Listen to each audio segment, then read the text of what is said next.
started. How are you doing? I've got some stomach problems. I ate some like Econ Grubhub Korean food, and man, it didn't sit well with me. You know, But besides that, every time anybody gets sick, it's like you automatically think it has something to do with the coronavirus. I was feeling kind of sick the other day, and I was like, "Oh my God, it's the Corona Verona is gonna get us all." Corona from Verona. But anyway, yeah, what you can do if you're shy, you can use the microphone to hide behind, right? Because it moves, so you can do one of these kind of things and then just hide. Well, I'm on the other screen hiding, right? But well, I'm glad to hear that you haven't succumbed to any plagues, normal or dancing. Dancing plague. Have you heard of that before? Or was this a new revelation for you? The dancing plague.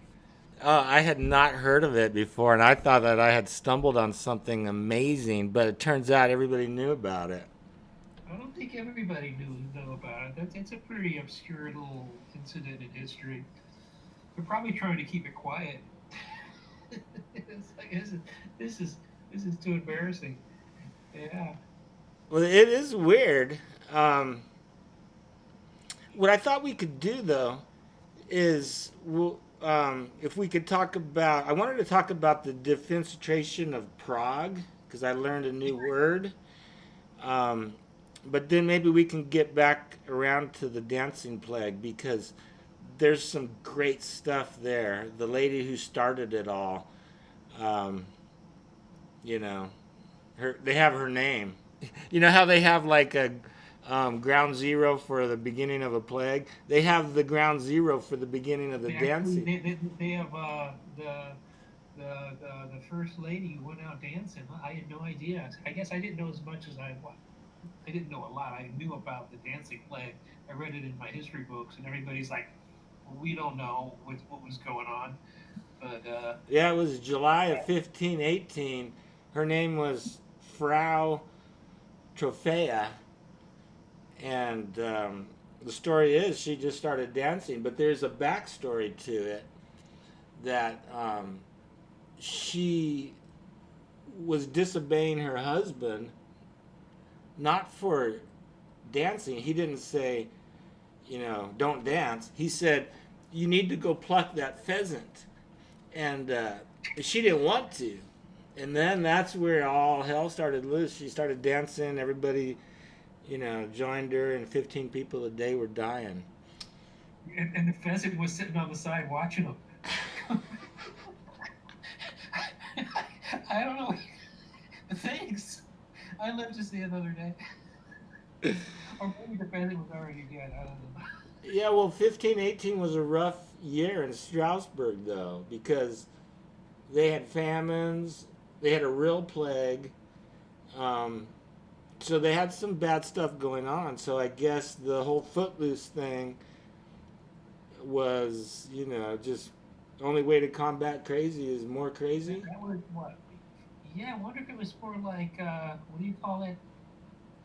Battle fatigue? No, what do you call it when you get out of a battle? Post traumatic stress Post syndrome. traumatic stress syndrome. Maybe they just all, and if they were actually dancing in unison, like Michael Jackson did the horror one. Remember that? That's right. Well, there was another earlier dancing plague that sure sounded a lot to me like witchcraft, and it was way back in it was like 1418 or something. It was like 100 years before, and the people got together and they would like dance in circles, all like peaceful.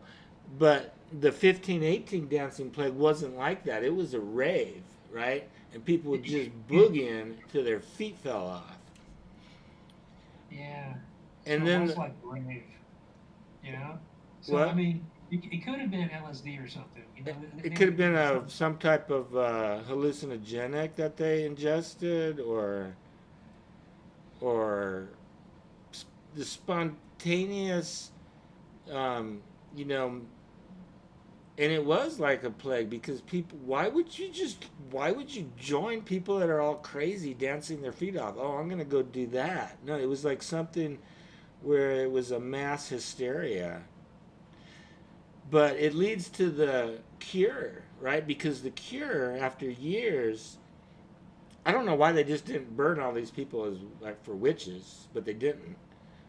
They they took the other route. They tried to cure them, um, and it finally came down to Saint Vitus. Saint Vitus. Did you Yeah, hear? saying Rick, yeah. You hear about him?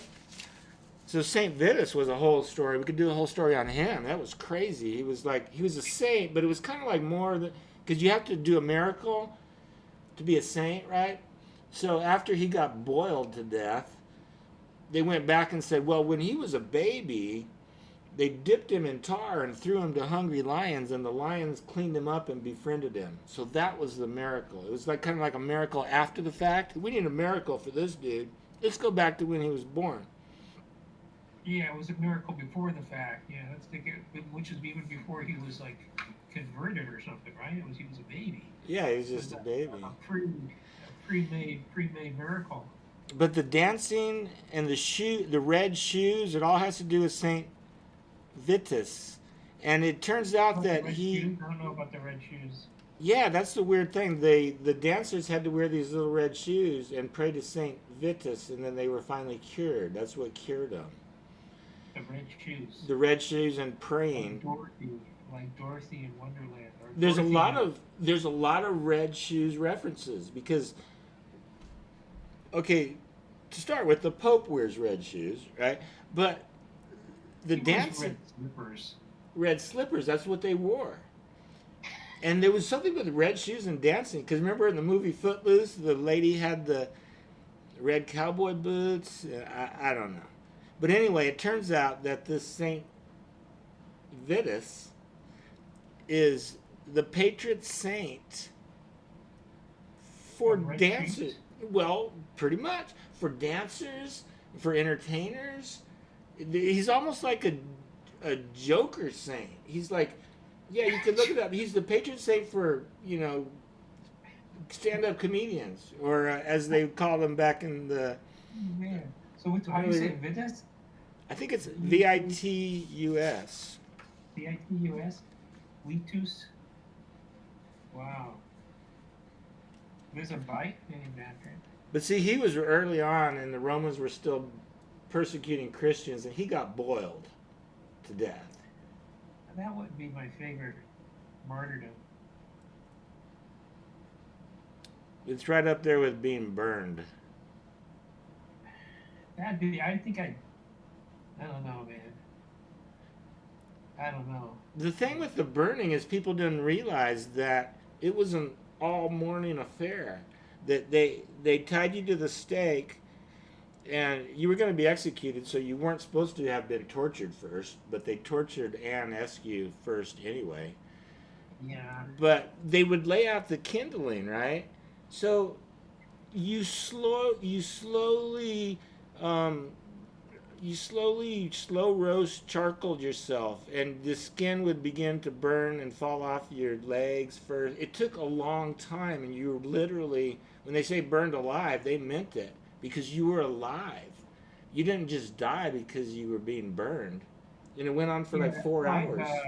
Remember in the Shardlake novels, sometimes if they liked you, they give you a little bit like a gunpowder around your neck, That's right. where you so you could at least like get your head blown off. Like maybe the flames would have to get at least head high, but at least it would put a stop to it.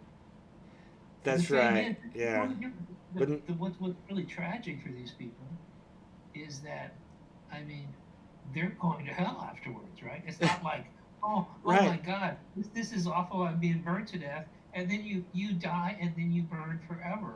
So it's it's like Right, but that's just terrible. you didn't have to. You could have, even if you were guilty, you could have just even if you were innocent, you could have just said, "Okay, I'm guilty. I confess, and then you would get executed, just your head chopped off, which is a way better way to go. But these people were so intent on their beliefs that they'd be like, no, I am not going to say that I don't believe in whether the Holy Communion is really the I'll body read of this in Christ their or book. not. I'd be like, yeah, say it, because it's a difference between a quick death and one that lasts for 4 hours. And if you're not, Actually, which it's funny. There's I thought this was funny. There's actually one thing good about these religious trials and stuff, you know, especially like the Dominicans. This is going off on a sidetrack. Is that they actually recorded everything, right? They have these records of the Inquisition, right? Which is horrible. It's great for historians because these are people nobody's writing about, right? These are peasants. These are people, working people that are just went into just the statistical background of history about what they did with their day, what they believed, what they ate, what their life was like. It's all recorded by the Dominicans, when they're actually setting them up to be tortured. So great record keeping for the Dominicans. they were like the To Nazis early on. all the Middle Ages. But that's an off it's a tangent. In Before the Middle Ages, the Roman period during Diocletian's persecution, a lot of times the they were supposed to bring their books, right, to the judge to be burned, right, the Bible, right, or whatever the letters. They didn't have a Bible back then, but they had their holy. Well, they had the Old Testament, I guess, parts of it. And the judge goes, I really have no idea what your book looks like. Absolutely no idea. You bring me a copy of Virgil, you burn it, we're good. I don't know. You know, you could go back and read your book in peace. And they go, no, we're bringing you the real thing. You go, no, I wouldn't even recognize it. How would I know? I don't know what you're saying. They go, no, we're gonna bring the real thing. And then they go, um, they're trying to give them an out, right? They go, they're just not taking it, and they go, and then they're supposed to go past and pray to the statue of the emperor, right? Who's this? Is in early Rome or what? This is while late I mean, Rome during the persecutions, the first and 300 they years. well, you you don't look just walk past the emperor and mumble something. Walk past them, mumble something. You can be praying to Jesus, just walk back. Who do we know who you're mumbling to? You could be mumbling to Augustine, right? To the glorious God of Caesar. And they go, no, we're gonna go there and pray to Jesus. It's like, so there's documented evidence of these judges just trying to say, let's just get through this, right? Diocletian is crazy, right? you know, you've been in this, you're our neighbors. Let's just get through. And they're like being really fanatical. So yeah, once you get this, I mean, they were almost setting themselves up to be martyrs, right? They wanted to be martyrs. It's like if you're a martyr, you're like the rock star of early Christianity. Uh, it was even some of the bishops are going, that's just vanity. Right? You're just trying to be more more Christian than everybody else, and he's giving you a way out. You don't have to be martyred. You So I see what you're saying. So if you bring it back around, it's like I think over time, even the most no, you can't even say that. I was going to say that over time, the people of today just don't have that crazy beliefs, but they do. That's the problem. They still do, and that's why we have like ISIS and stuff like that, and whatever yeah, televangelists. and yeah, you have you still the true believers, and those are the ones who are crazy. Oh, but you know Um, what? I bet you if you took a televangelist off the air, gave him that choice, he'd be like, "Ha, you know what? You know what? I don't know. Who knows? It should be fine either way, as long as I got a jet." Right? That's not a true believer. That's something those are the else. ones taking advantage of the true believers, right? Yeah. Okay. So what did we talk about? We talked about the dancing plague and some torture, but we're at 15 minutes, so we'll do another 15 minutes with Prague. So I'm going to stop this one.